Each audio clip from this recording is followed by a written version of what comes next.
December 6, 1941, 11 to 17 p.m. Philadelphia, Mary Schneider's apartment. Mary sat at the kitchen table reading her brother's letter for the third time. Seaman Tommy Schneider, USS Arizona, Pearl Harbor. The letter was 3 weeks old. "Mom keeps asking when I'm coming home for Christmas," Tommy wrote. "Tell her maybe next year. We're on alert out here. Japs might try something. But don't worry, sis. We got 8 battleships in this harbor. Nothing can touch us. P.S. I met a girl. Her name is Keiko. She works at a restaurant in Honolulu. Don't tell Mom yet. I want it to be a surprise when I bring her home." Mary folded the letter and put it in the drawer with the others. 17 letters. Tommy had been writing every week since he shipped out in June. Always cheerful, always optimistic, always certain he was coming home. She walked to the window and looked out at the dark street. Snow was starting to fall. Tomorrow was Sunday. Church with her mother. Then lunch, then maybe a movie. Normal Sunday. She went to bed and dreamed about Tommy's wedding. 14 hours later, Tommy Schneider was dead. Trapped in a flooding compartment 3 decks below the waterline on USS Arizona when a Japanese bomb detonated the forward magazine. The explosion lifted 35,000 tons of steel out of the water and broke the battleship's spine in 9 seconds. Tommy had approximately 90 seconds between the explosion and the moment the water reached the overhead. He spent those 90 seconds trying to open a jammed hatch while water rose to his chest, his neck, his chin. He died screaming for his mother. He was 19 years old. 1,177 men died with him. Mary would not find out for 6 days, December 7, 1941, 7:48 a.m. Hawaiian time. Commander Mitsuo Fuchida pulled back on the stick of his Nakajima B-5N torpedo bomber and banked left over Pearl Harbor.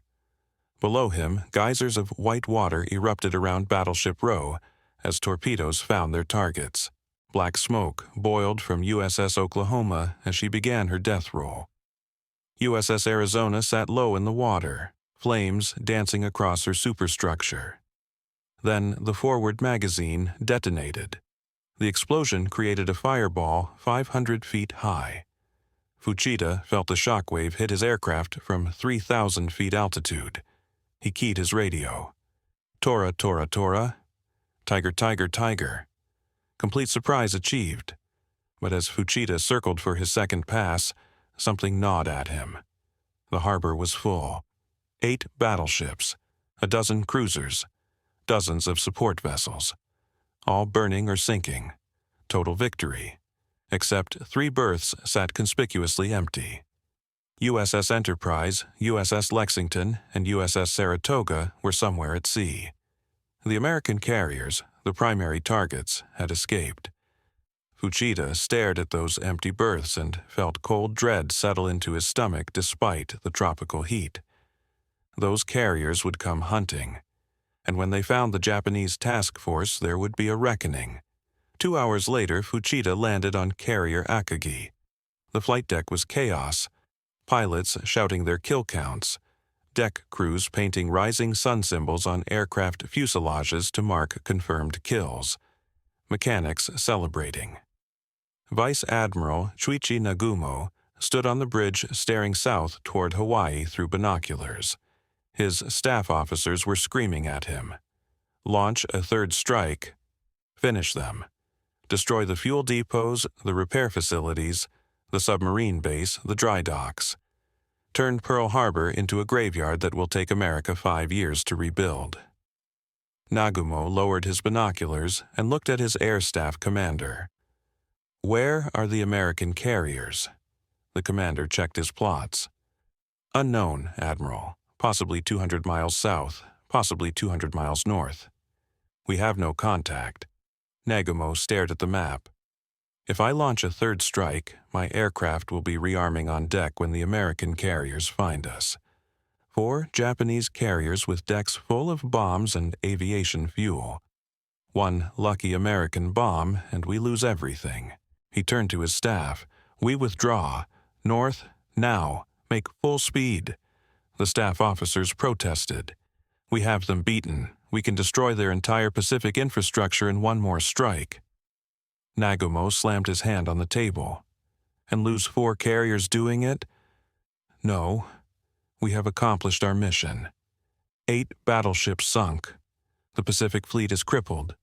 We leave before the carriers arrive. That is final. The decision saved the Japanese fleet.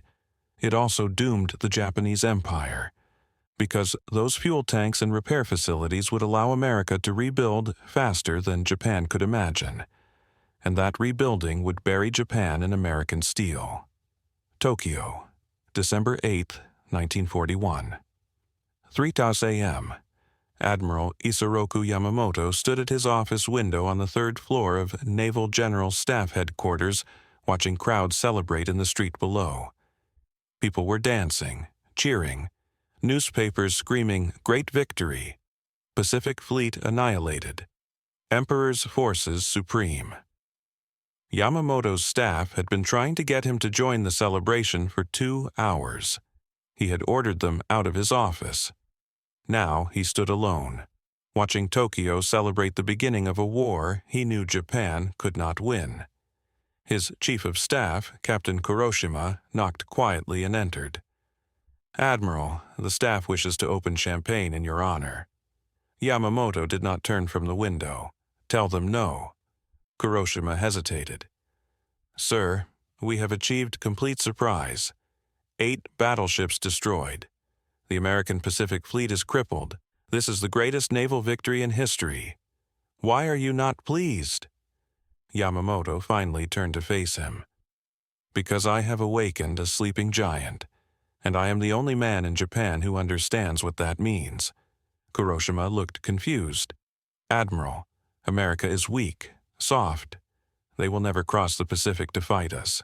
Not when it would cost 100,000 lives. We have won."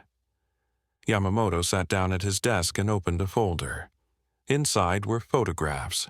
Factories, shipyards, steel mills, oil refineries, all American.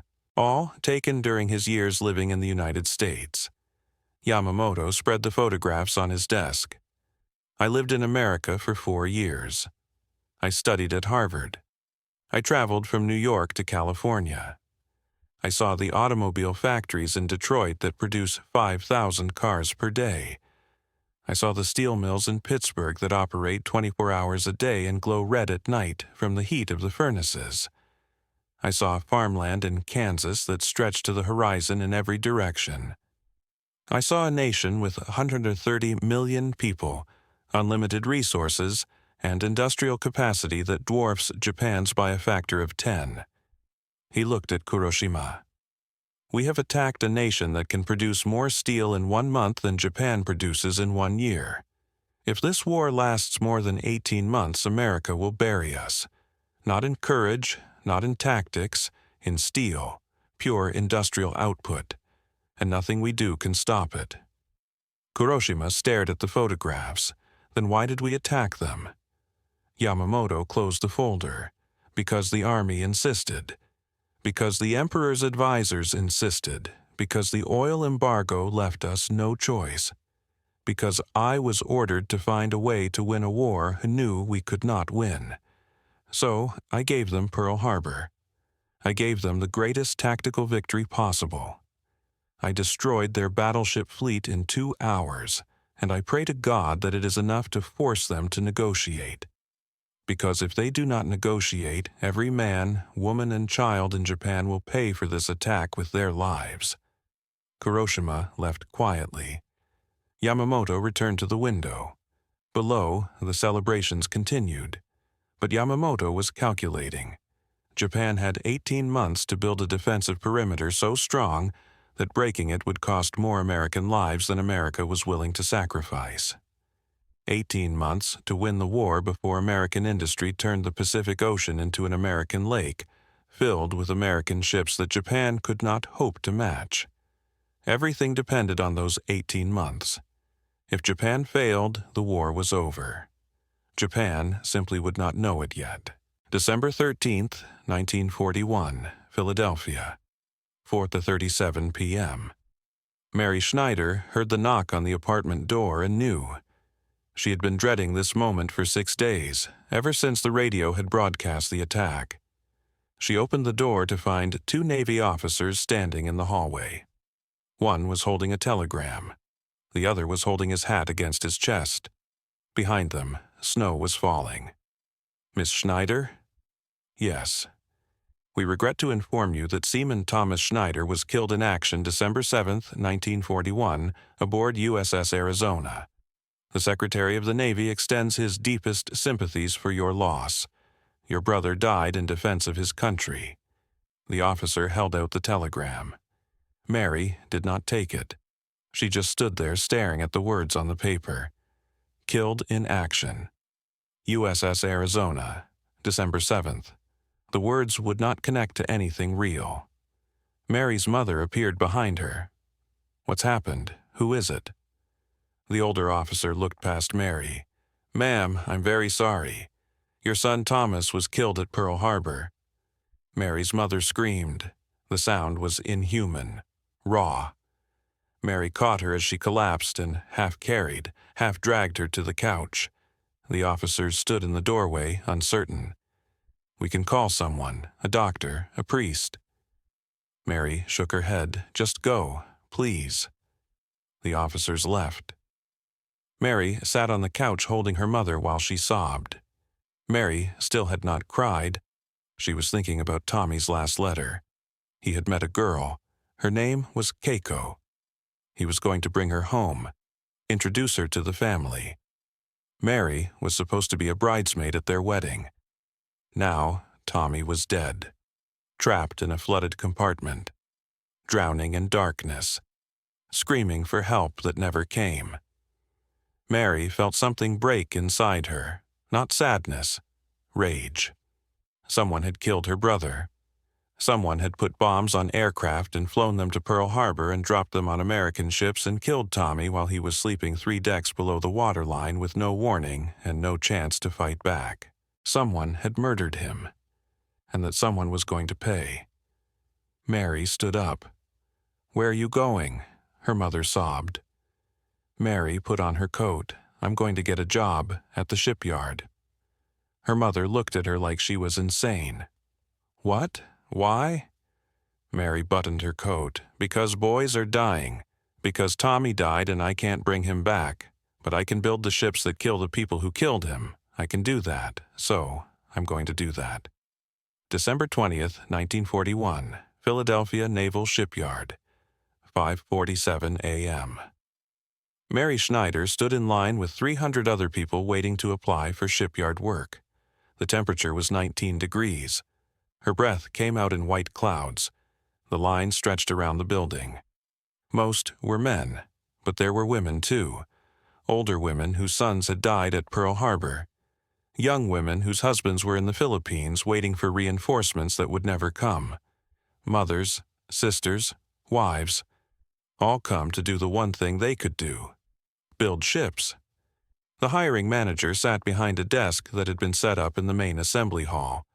He was processing applicants as fast as he could write. Name, age, experience. Most had no experience.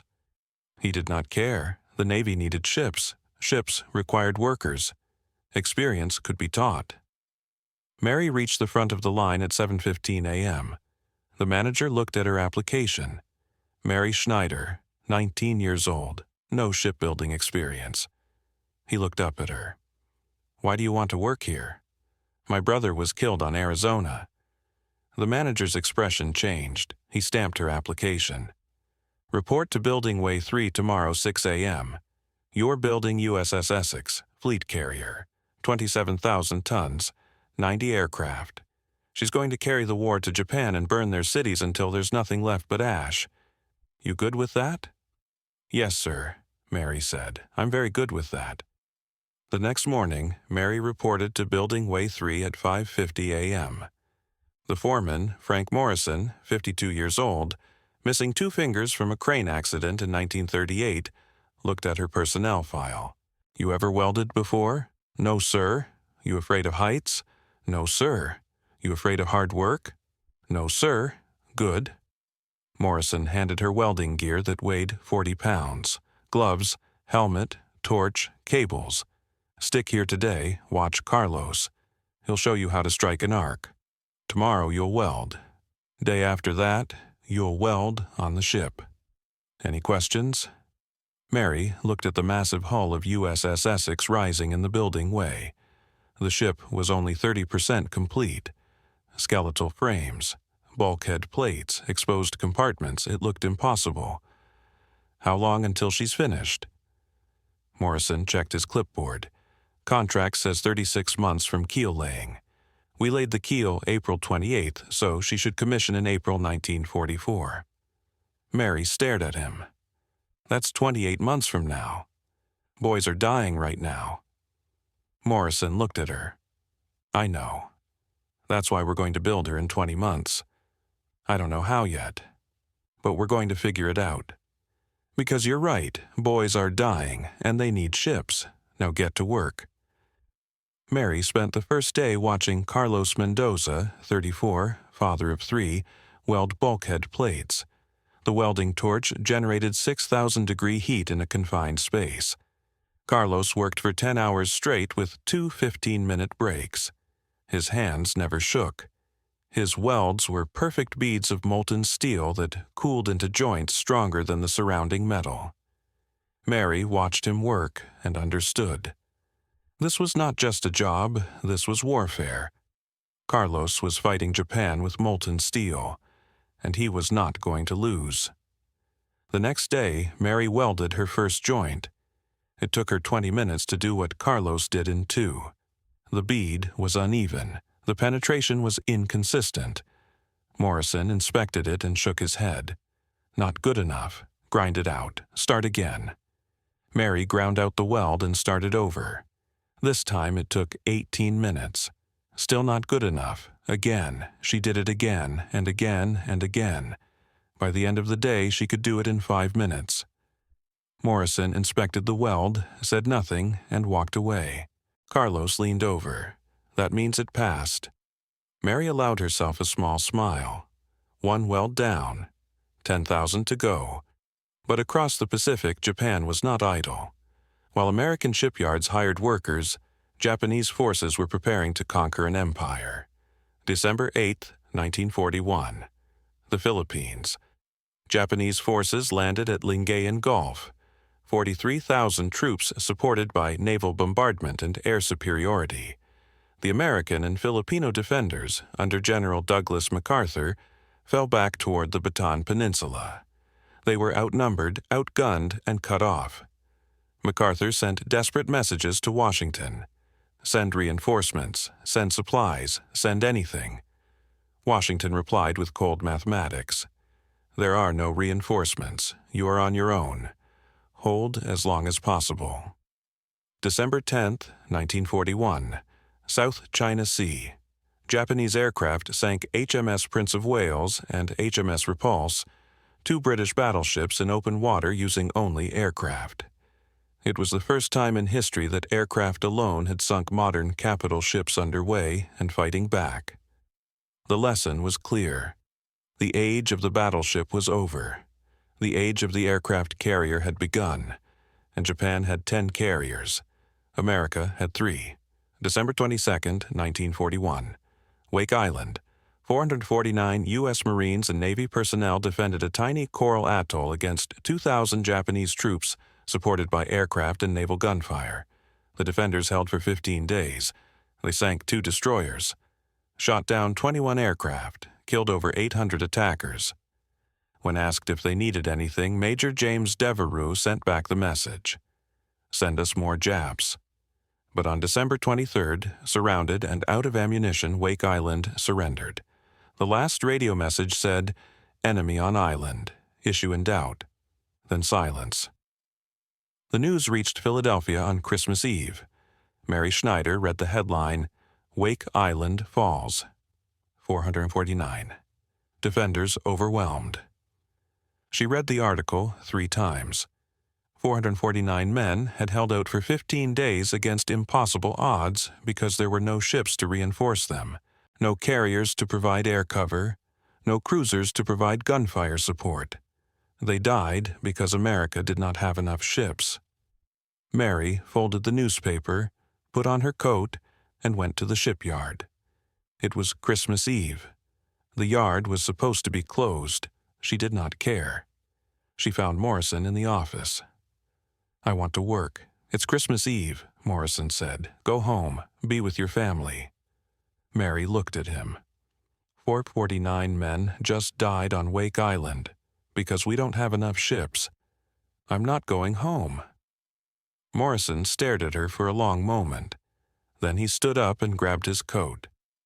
Building Way 3. "Let's go." They worked until midnight, just the two of them, welding bulkhead plates on USS Essex by portable work lights. Morrison taught her the advanced techniques: how to weld overhead, how to weld in cramped spaces, how to judge penetration by the sound of the arc. When midnight came, Morrison turned off his torch. "Merry Christmas, Mary." Mary pulled off her helmet. "Merry Christmas, Frank." They walked out of the shipyard into falling snow. Neither one spoke, but they both knew. This was how they would spend the war. Building ships, 24 hours a day if necessary, because boys were dying, and ships would save them. January 2nd, 1942, Washington, D.C., Navy Department. Admiral Ernest J. King sat in his new office on the third floor staring at casualty reports. 2 weeks of war. 5,000 Americans dead. The Philippines falling. Wake Island lost. Guam lost. The Pacific Fleet crippled. And Japan had barely started. King was 63 years old. His own daughter said he was the most even-tempered person in the Navy because he was always in a rage. But today, King was not angry. He was doing mathematics. And the mathematics said America was losing this war. King called his first staff meeting at 2 p.m. 12 senior officers filled the conference room. King stood at a blackboard and drew 2 columns. Column 1, Japanese carrier strength. Column 2, American carrier strength. Gentlemen, the Japanese have 10 fleet carriers operational. We have 7 total. 3 are in the Pacific. 4 are in the Atlantic. The Japanese have better ships, better aircraft, better pilots, better tactics, and interior lines of communication. They are going to take the Philippines. They are going to take the Dutch East Indies. They are going to take Singapore. They are going to take Burma, and we cannot stop them. A captain raised his hand. "Sir, if we cannot stop them, what is our strategy?" King turned to face the room. "We are going to outbuild them. We are going to produce so many ships so fast that the Japanese will not be able to count them all before we sink their navy." King turned back to the blackboard. "By end of 1943, I want 15 Essex-class fleet carriers operational. By end of 1944, I want 24. The room erupted. "Sir, that's impossible. We can't build carriers that fast. It takes 36 months from keel to commissioning. We don't have the shipyard capacity. We don't have the workers. We don't have the steel." King waited for silence. Then he spoke very quietly. "Then you need to find the capacity, find the workers, find the steel, because if you cannot figure it out, American boys are going to die in the Pacific while you sit here telling me what's impossible." He looked around the room. "Anyone who cannot solve impossible problems is relieved. Get out now." No one moved. "Good. You have 1 week to tell me how we build 15 carriers by end of 1943. Dismissed." After the meeting, King's Chief of Staff, Admiral Edwards, stayed behind. "Sir, they're right. It is impossible. We've never built carriers that fast." King looked at him. The Wright brothers were told powered flight was impossible. Henry Ford was told mass production was impossible. The Panama Canal was impossible. Splitting the atom was impossible. This war is going to be won by people who solve impossible problems. Find me those people. I don't care if they're admirals or welders. Find them. Because we're going to build those carriers. or we're going to lose this war. The Bureau of Ships took King's order to every major shipyard in America. Newport News, Philadelphia Navy Yard, Brooklyn Navy Yard, Norfolk Navy Yard. Can you build fleet carriers in 20 months instead of 36? Every shipyard said the same thing. Not the way we currently build ships, but if you let us try new methods, maybe. The Bureau of Ships sent back one word: try. What followed was a revolution in ship construction. Everything changed: design, materials, methods, organization. Because the old way of building ships was too slow, and slow meant American sailors died waiting for ships that arrived too late. February 1942, Philadelphia Naval Shipyard. Mary Schneider was welding on the third deck of USS Essex. The compartment was barely big enough for 2 people. The temperature was 95 degrees from the welding torches. She had been working for 6 hours. Her hands were blistered inside her gloves. Her back was screaming. Her eyes ached from the arc flash. But the weld bead was perfect, smooth, even, proper penetration. She finished the seam, pulled off her helmet, and allowed herself 30 seconds to breathe. Morrison climbed down into the compartment. "Let me see." Mary moved aside. Morrison inspected the weld with a magnifying glass, ran his fingers along the bead, checked the penetration with a gauge. Then he looked at her.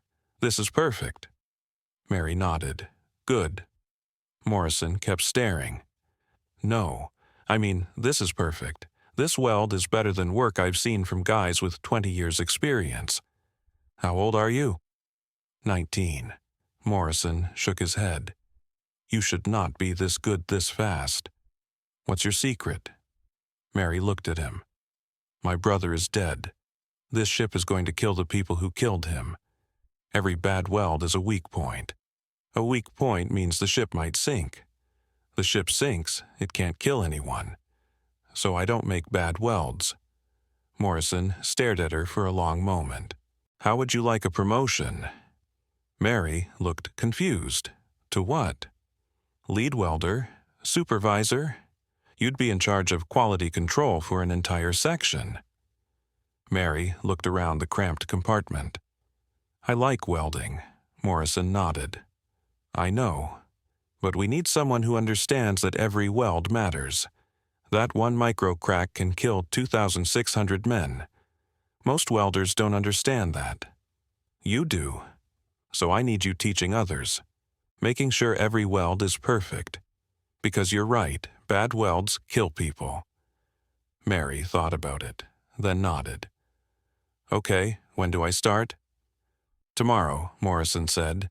"You'll be supervising hangar deck installation on USS Ticonderoga." Mary climbed out of the compartment. Morrison watched her go. Then he looked at the weld she had just completed. Perfect. Absolutely perfect. He made a note in his logbook.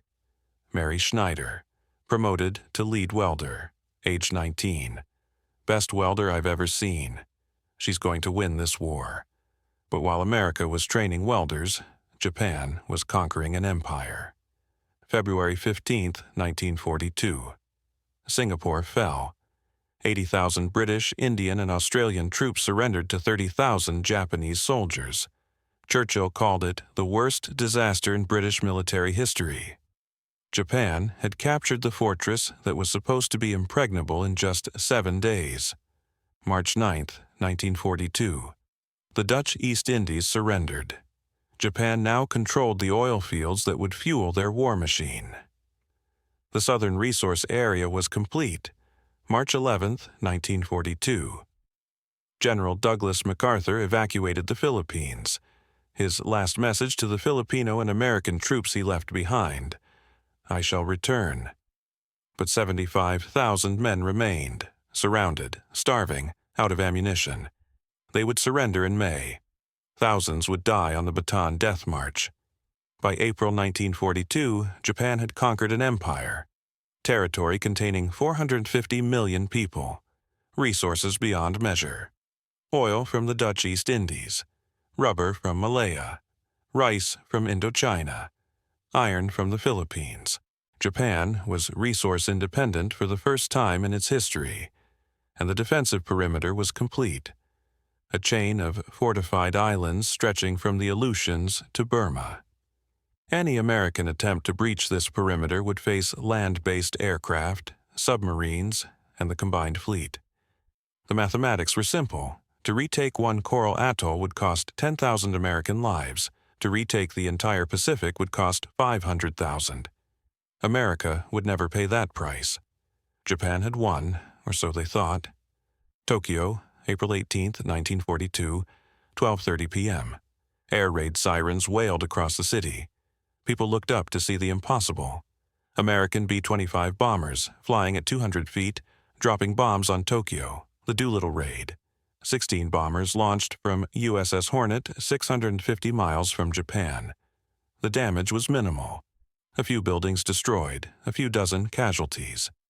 But the psychological impact was devastating, because Japan was supposed to be invulnerable, protected by thousands of miles of ocean.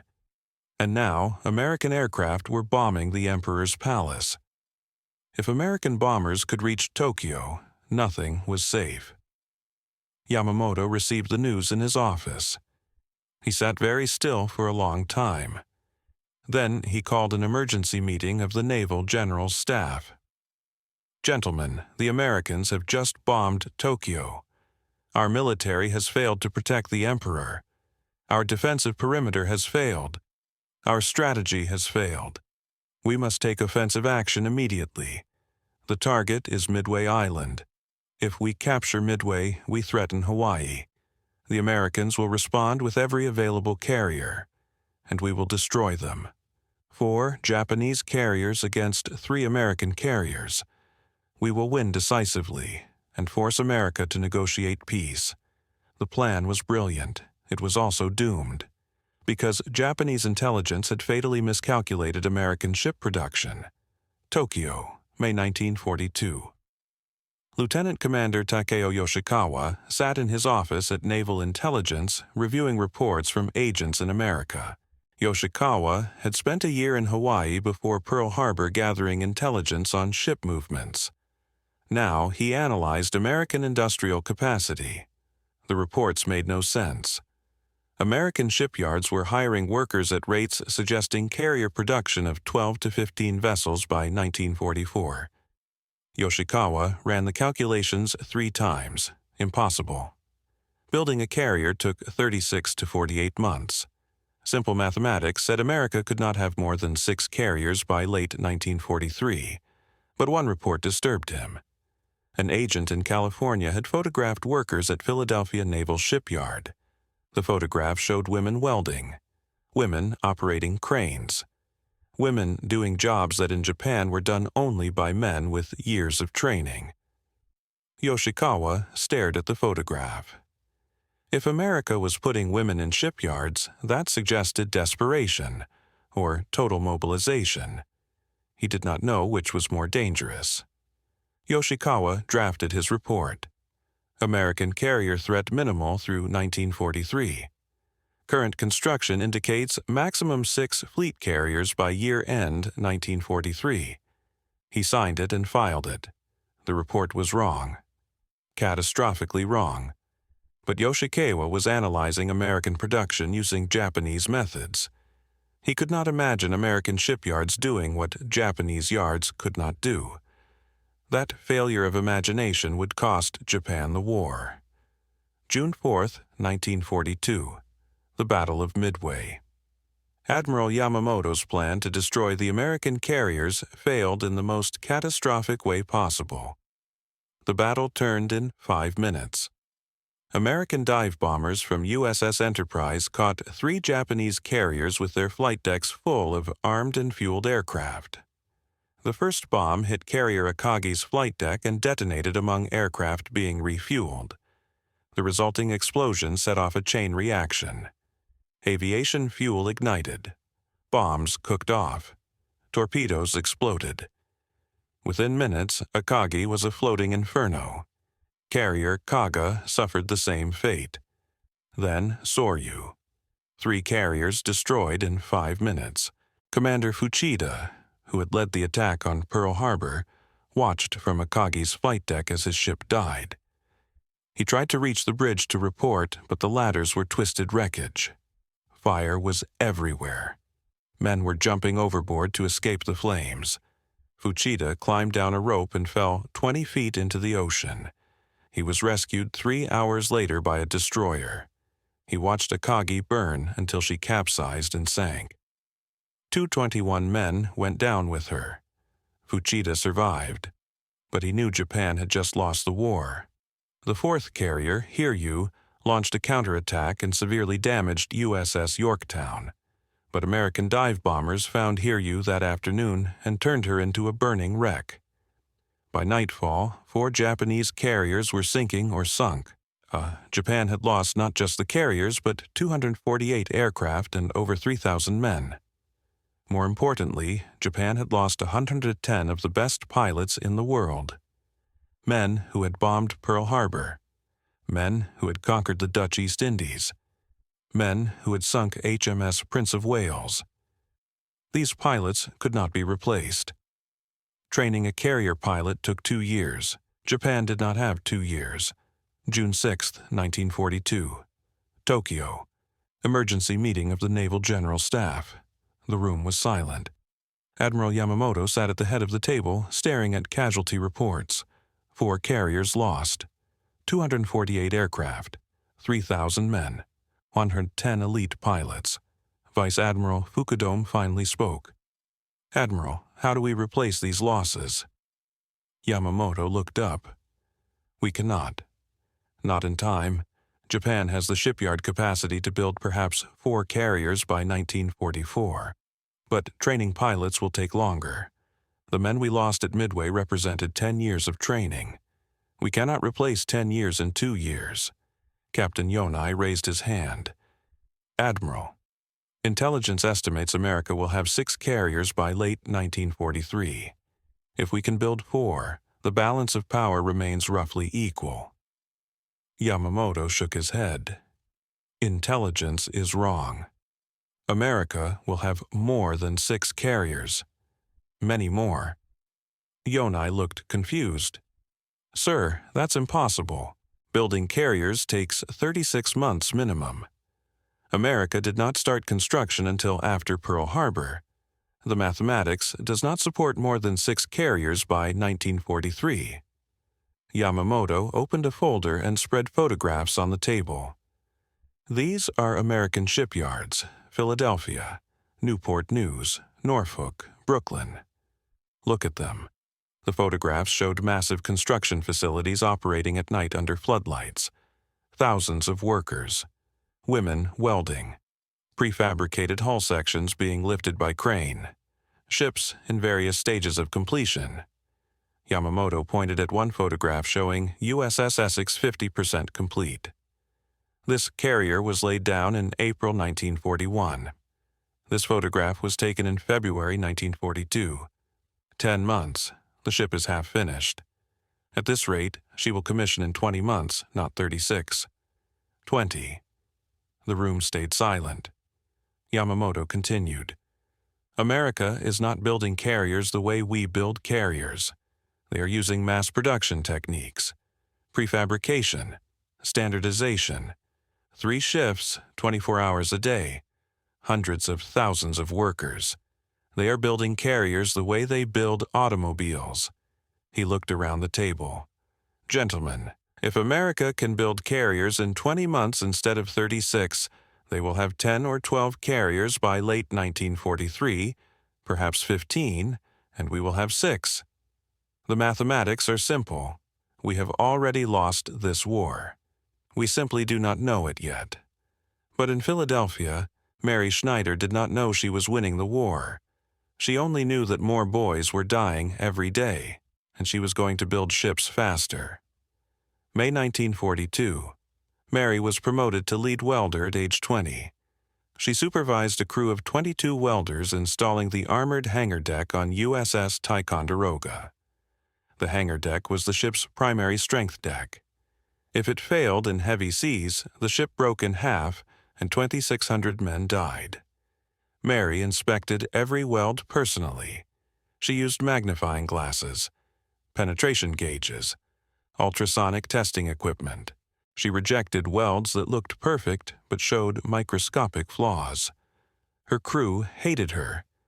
They called her Iron Mary behind her back. Mary heard them. She did not care. One afternoon in July 1942, a young welder named Susan Chen, 18 years old, 2 months on the job, broke down crying after Mary rejected her fourth weld of the day. "I'm trying my best," Susan sobbed. "I can't get it right." Mary knelt beside her. "I know you're trying, but your best is not good enough yet. See this micro crack?" Susan nodded, wiping her eyes. Mary traced the crack with chalk. "In calm seas, this weld holds fine. But when this ship is in a typhoon, rolling 40 degrees, with 40-foot waves coming over the bow, this crack propagates. The weld fails. The deck plate separates. Water floods the hangar. The ship lists. Maybe she capsizes. 2,600 men die." She looked at Susan. "My brother is dead because somewhere, someone was not good enough. Your weld might save someone's brother someday, or it might kill him. Which would you rather?" Susan stared at the rejected weld for a long moment. Then she picked up her torch, adjusted her helmet, and started the weld again. This time, she worked slower, more carefully. When she finished, Mary inspected it. The weld was perfect. Mary nodded. "That's good enough." Susan smiled through her tears. Mary patted her shoulder. "Now, do 10,000 more just like that and we'll have a ship." But even perfect welds were meaningless if the steel did not arrive on time. And steel was becoming a crisis. February 10, 1943. Bethlehem Steel Headquarters, New York City. Charles Schwab, 71 years old, president of Bethlehem Steel, sat across from Commander James Harrison of the Navy Bureau of Ships. Between them lay production schedules and material requirement charts. "The Navy wants 840,000 tons of naval-grade steel delivered over 30 months, Schwab said. His hands shook slightly from age. "We don't have that capacity. Not without building 2 new blast furnaces and 3 new rolling mills. That will take 18 months minimum. Assuming we can get construction steel, refractory bricks, specialized equipment. Most of that equipment came from Germany before the war. We can't get it now." Harrison leaned forward. "Mr. Schwab, we don't have 18 months. Every month we delay is another month Japanese carriers control the Pacific. Another month American boys die because they don't have ships. I need those blast furnaces operational in 12 months. Schwab stared at him. "That's impossible." Harrison stood up. "Then I will find someone who can do impossible things, because Admiral King does not accept impossible. Good day, Mr. Schwab. Wait." Schwab stood slowly and walked to the window overlooking the Hudson River. He could see cargo ships loading supplies for Britain. Beyond them, the Atlantic Ocean where German U-boats hunted convoys. "My grandson is on a destroyer out there," Schwab said quietly. "USS Benson. He's 19 years old. Radio man, 3rd class, Charles Schwab, Jr. We call him Trip." He paused. His last letter said their convoy lost 4 merchant ships in one night to U-boats. No carrier air cover, no escorts, just slow cargo ships and German torpedoes. Tripp said they picked up 23 survivors from the water. They pulled out 41 bodies, men who drowned in burning oil. Schwab turned to face Harrison. "I'll build your furnaces in 12 months. I don't know how yet, but I'll figure it out. Because I'm not going to tell my daughter that her son died because Bethlehem Steel couldn't make steel fast enough." Harrison shook his hand. "Thank you, Mr. Schwab." Schwab nodded. "Don't thank me. Thank the workers. They're the ones who are going to make this happen." Bethlehem Steel broke ground on Blast Furnace C7 on March 1, 1943. The construction schedule was insane. Normal blast furnace construction took 18 to 24 months of careful work, pouring massive concrete foundations that had to cure slowly, installing refractory brick linings that could not be rushed or they would crack from thermal stress, assembling complex systems for charging iron ore and removing molten steel. Each step required precision. Each step took time. Bethlehem Steel threw out the rulebook. They worked 24-hour shifts. They hired 2,000 additional workers. They paid triple overtime. They imported refractory bricks from Canada, Mexico, and South America. They redesigned systems to use available equipment instead of optimal equipment. The furnace was less efficient than pre-war designs, requiring 15% more coal and 20% more labor, but it produced steel. Blast Furnace C7 fired up on December 28, 1943, 10 months after groundbreaking, 8 months ahead of normal schedule. When the first heat of molten steel poured out, Charles Schwab stood in the observation gallery watching. He was crying. His assistant asked if he was all right. Schwab wiped his eyes. Tripp came home last month. His ship survived. This furnace is going to keep other boys alive. Yes, I'm all right. By late 1944, American steel production reached 95 million tons annually, more than Germany, Japan, Britain, and the Soviet Union combined. But steel was only part of the revolution. The real transformation was in shipbuilding methods. May 18, 1943, Washington, D.C., Navy Department, Conference Room 4B, 7 shipyard managers sat around a table with Bureau of Ships officers. Captain Edward L. Cochran stood at a blackboard covered with production statistics. Gentlemen, we have 24 Essex-class carriers on order. Current average build time is 19.7 months from keel laying to commissioning. That's excellent. Pre-war standard was 36 months, but excellent is not good enough. The Pacific War is accelerating. We need carriers faster. Who is fastest and why? Thomas Morgan from Newport News spoke first. We're at 18.2 months average. Our prefabrication technique allows us to build hull sections simultaneously instead of sequentially. We assemble them like a three-dimensional puzzle. Henry Walsh from Philadelphia interrupted. We're at 20.1 months, but our weld failure rate is 62% lower than the fleet average. That means fewer repairs, fewer delays, higher quality ships. The manager from Brooklyn Navy Yard added, we're at 19.3 months, and our electrical systems have 1/3 the defect rate of anyone else. Our routing system prevents wire bundle conflicts. What followed was unprecedented. Competitors sharing proprietary techniques. Newport News explained their prefabrication system in detail. Philadelphia demonstrated their weld inspection protocols. Brooklyn shared electrical routing diagrams. Each shipyard brought their best innovations and taught them to their competitors. Because winning the war was more important than competitive advantage. Within 6 months, every shipyard had adopted best practices from the others. Average build time dropped to 17.8 months. Weld defect rates dropped 40%. Electrical system failures dropped 55%. The Essex-class production line had become optimized beyond anything thought possible in peacetime, but the war was not waiting for optimization.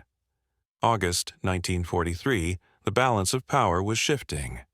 USS Essex arrived in Pearl Harbor in May 1943, USS Yorktown II in April, USS Lexington II in February, USS Bunker Hill in May, USS Wasp II in November.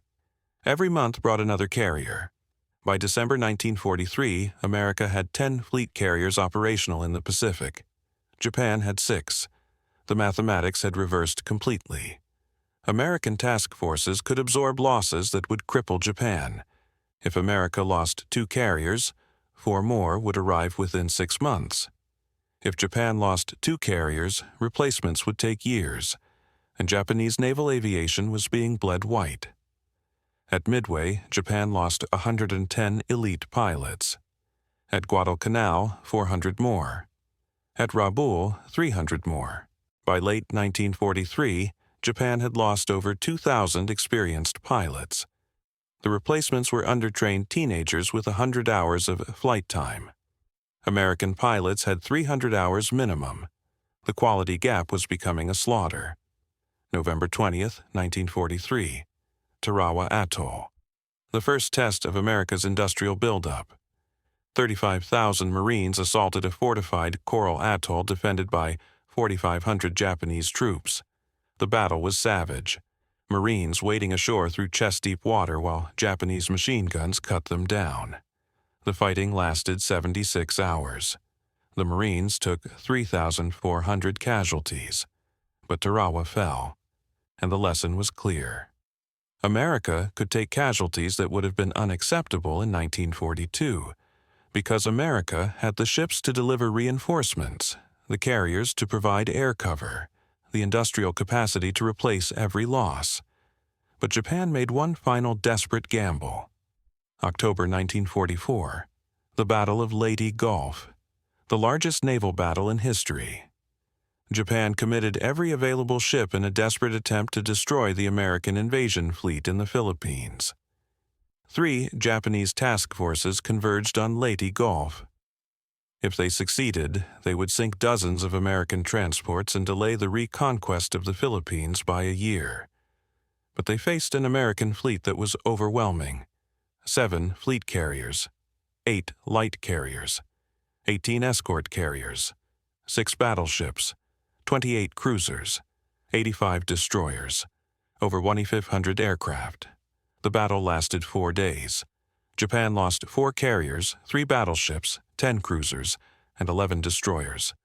2,500 men killed. The remnants of the Japanese fleet retreated to home waters and never sortied in force again. America lost 1 light carrier, 2 escort carriers, and 3 destroyers. 3,000 men killed. The losses were tragic, but they were replaceable, because American shipyards were producing ships faster than Japan could sink them. But Japan had one weapon left: kamikazes, pilots deliberately crashing their aircraft into American ships. The attacks were devastating. November 25, 1944. USS Essex was operating off the Philippines when a Zero fighter dove out of the sun and crashed into her flight deck. The explosion killed 15 men and wounded 44. The flight deck was torn open. Fire erupted from ruptured fuel lines. Damage control teams fought the blaze for 2 hours. But Essex survived. Temporary repairs were made at sea. She returned to combat 3 days later. Because American carriers were built tough, and American damage control training was superb. But USS Franklin was not so lucky. March 19, 1945. USS Franklin was operating 50 miles off Japan when 2 bombs hit her flight deck while aircraft were being armed and fueled. The resulting explosions were catastrophic. Aviation fuel ignited. Bombs detonated. Rockets fired wildly across the deck. The ship became an inferno. 724 men died in the first 10 minutes. The ship was listing 13 degrees. Fire was out of control. The captain prepared to give the order to abandon ship, but the crew refused to quit. Damage control teams fought their way into burning compartments. Welders sealed ruptured bulkheads. Firefighters dragged hoses through flames. Sailors formed bucket brigades when pumps failed. For 12 hours they fought, and USS Franklin survived. The ship was towed to Pearl Harbor, then to New York for repairs. She never returned to combat, but she came home, because American damage control doctrine was built on the assumption that crews would fight to save their ships, and American shipyards had built those ships to survive. Mary Schneider read about Franklin in the newspaper. 724 men killed. She folded the paper and looked at the photograph of the burning carrier. Then she went to work, because there were more ships to build, and more boys who needed them. December 31st, 1944.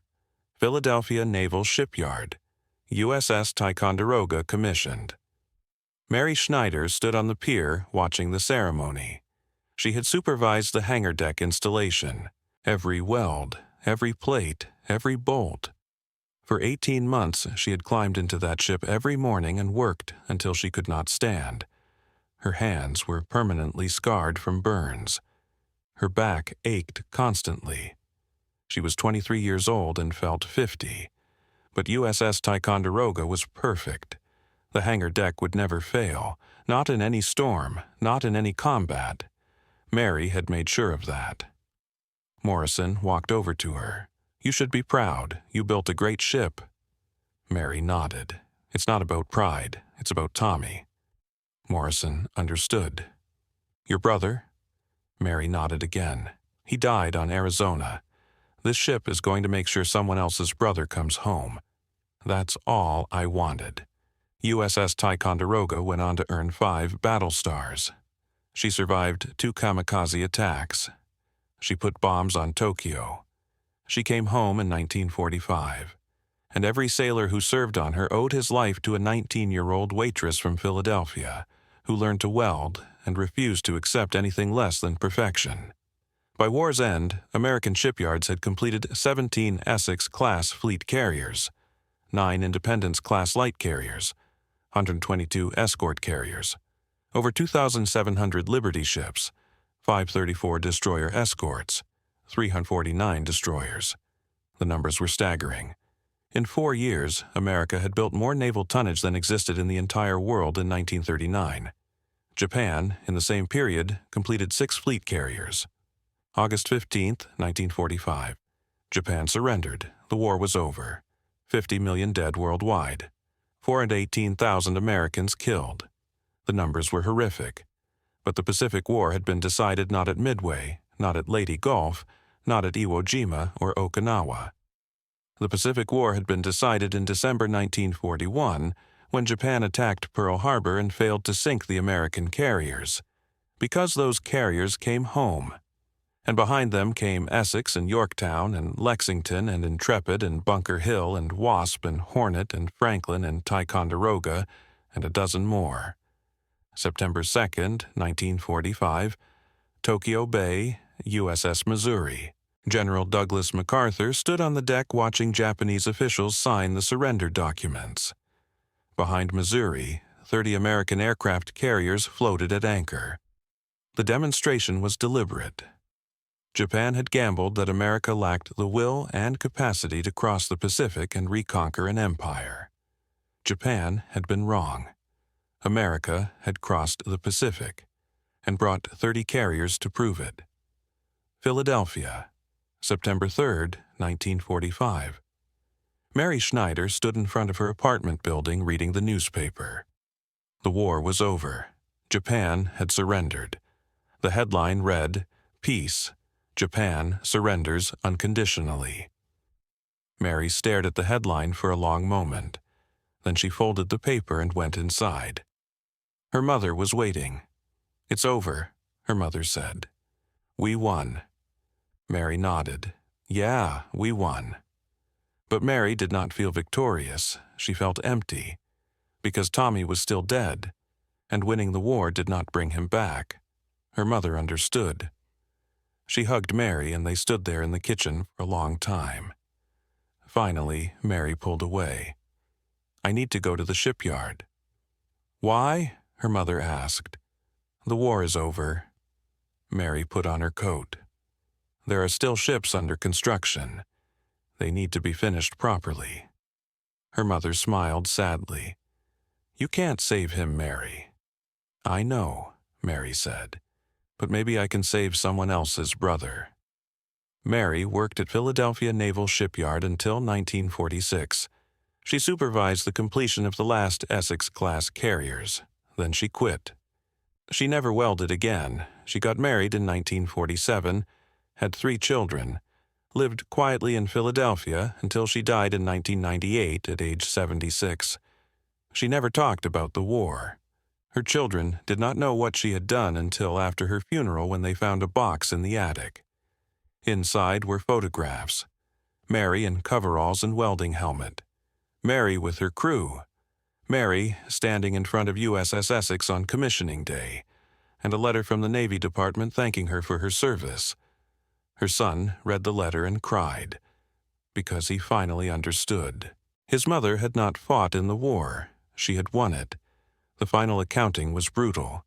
By war's end, 17 Essex-class carriers had been completed. Another 7 were under construction when Japan surrendered. 9 Independence-class light carriers. 122 escort carriers. America had built over 140 carriers in 4 years. Japan, starting with 10 carriers in December 1941, ended the war with 0. Every single Japanese carrier was sunk, and the replacements never came. Because Japan could not match American industrial capacity. The sleeping giant that Yamamoto feared had awakened, and it had buried Japan in American steel. Not in courage, not in tactics, in raw industrial output. Ships produced faster than Japan could sink them. Planes produced faster than Japan could shoot them down. Sailors trained faster than Japan could kill them. The mathematics were inexorable. And mathematics does not care about courage or honor or sacrifice. Mathematics only cares about numbers. And America had the numbers. Japan gambled that 18 months was enough time to build a defensive perimeter America would not pay the price to breach. Japan gambled that American workers were too soft, too individualistic, too undisciplined to match Japanese production. Japan gambled that spirit could defeat steel. Japan lost every gamble. Not because Japanese soldiers lacked courage, they fought with suicidal bravery. Not because Japanese equipment was inferior. 0 fighters and Type 93 torpedoes were superb. Japan lost because a 19-year-old waitress named Mary Schneider learned to weld and refused to go home until the ships were finished. That was the sleeping giant. Not an army, not a navy. Millions of ordinary Americans who decided that their sons and brothers and husbands were not going to die because America ran out of ships. So they built ships, 24 hours a day, 7 days a week, for 4 years, until there were so many ships that Japan could not count them all. And then they built more. Yamamoto had been right all along. He had awakened a sleeping giant and filled it with terrible resolve. The resolve to build, to work, to sacrifice, to do whatever was necessary to win. And that resolve, multiplied by millions of workers in thousands of factories and shipyards, created an industrial avalanche that buried the Japanese empire in American steel. The war was won by many things. The courage of Marines on Iwo Jima, the skill of pilots at Midway, the determination of sailors at Leyte Gulf. But more than anything, the war was won by people like Mary Schneider, who never fired a shot, who never wore a uniform, who simply went to work every day and built the weapons that won the war. Because that is what Americans do when you attack them. They build, and they keep building until the enemy drowns in American steel. That was the lesson of Pearl Harbor. Not that Japan achieved tactical surprise. Not that American commanders were unprepared. The lesson was this: never attack a nation that can produce more in 1 month than you can produce in 1 year, because that nation will bury you. Not today, not tomorrow, but inevitably, as surely as the tide. Because mathematics does not lose, and America had the mathematics. The war ended, Mary Schneider went home. USS Essex went home. USS Ticonderoga went home. And Tommy Schneider stayed forever in Pearl Harbor, trapped in the wreckage of USS Arizona, one of 177 men who died in 9 seconds on December 7, 1941. They never came home, but they were avenged. By their sisters and mothers and wives who learned to weld. By their brothers and fathers who worked in steel mills. By a nation that decided their deaths would not be meaningless, and built an arsenal that ended an empire. That was the sleeping giant. and God help anyone who wakes it again.